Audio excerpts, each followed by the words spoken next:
Have you ever wondered how the United States, a brand new nation, managed to create a system of government that has lasted for over 200 years? It wasn't easy. In fact, it was a messy, heated, and downright revolutionary process. Let's rewind to 1787. The American Revolution was won, but the country was in chaos. The first government, under the Articles of Confederation, was a disaster.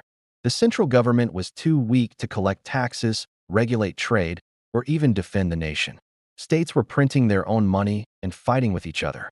It was clear something had to change, and fast. So, in the sweltering heat of a Philadelphia summer, 55 delegates from 12 states, Rhode Island sat this one out, gathered for what they called the Constitutional Convention. These weren't just any men. We're talking about giants like George Washington, the stoic hero of the Revolution, James Madison, the brilliant political theorist who would become the father of the Constitution, the wise and witty 81-year-old Benjamin Franklin, and the ambitious Alexander Hamilton. Their mission?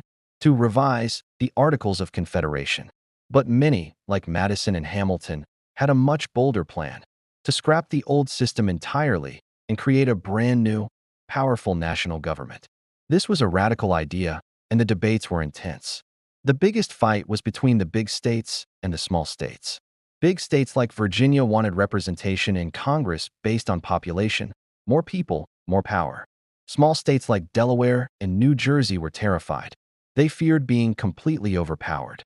For weeks, the convention was deadlocked. It almost fell apart. Then came the Great Compromise. Roger Sherman of Connecticut proposed a two-house legislature.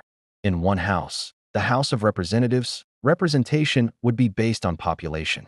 In the other, the Senate, every state would get 2 senators, regardless of its size.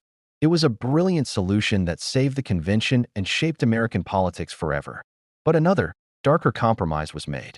The Southern states, whose economies relied on slavery, demanded that enslaved people be counted for representation, but not as people with rights. The infamous 3/5 compromise was struck, counting each enslaved person as 3/5 of a person for both representation and taxation. It was a terrible moral failing that would haunt the nation and eventually lead to the Civil War.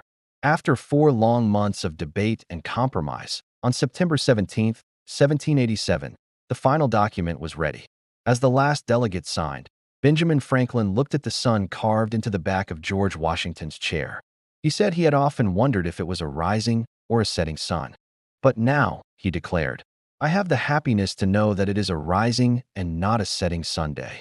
The U.S. Constitution wasn't just a document. It was a bold experiment in self-government, establishing a system of checks and balances, a separation of powers, and the principle that the government's power comes from we the people. It's a story of conflict, compromise, and the creation of a nation. Thanks for watching. If you found this journey back in time interesting, hit that like button and subscribe for more deep dives into history. See you next time.